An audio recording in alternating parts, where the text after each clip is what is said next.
হাগা লেগেছে, আমার হাগা লেগেছে, হাগায় মরে যাই, আমি হাগায় মরে যাই। হাগা চেপেছে, আমায় হাগা চেপেছে, হাগায় মরে যাই, আমি হাগায় মরে যাই।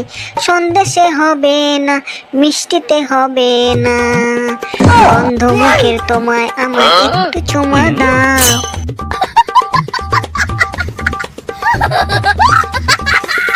আরে পটলা, কাপড়ে হেগে ফেলেছে, তাড়াতাড়ি টয়লেটে নিয়ে যা, আমি গন্ধতে মরলাম। জামাই বাবু, ভাত খেতে খেতে আমার হাগা পেয়ে গেছে, আমি একটু হেগে আসি, তুমি খাও।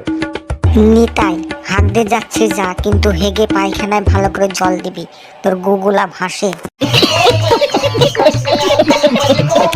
বাবা, আপনার তো খুব পাদ হয়, আমার শাশুড়ি মা ঘুমাতে পারে না, তাহলে একটু ঝাল বাটা এনেছি, এটা খেয়ে নেন, আপনার পাদ ভালো হয়ে যাবে। শাশুড়ি মা আমাকে বলছিল কালকে নাকি আপনি মূলো খেয়ে খুব পাদা পেদেছিলেন, দুবার বমি করেছে। মাগো, আমার পাদের চোটে আমার বউ রাতে ঘুমাতে পারে না, আমার পাদটা ভালো করে দাও মা। শোন তাহলে বাছা, রাতে তুই এখন ঘুমাবি, পোঙার মধ্যে আঙুল দিয়ে ঘুমাবি, তাহলে আর পাদ হবে না। সোনার মধ্যে আঙুল দিয়ে ঘুমালে আমার আঙুলটাই তো খারাপ হয়ে যাবে।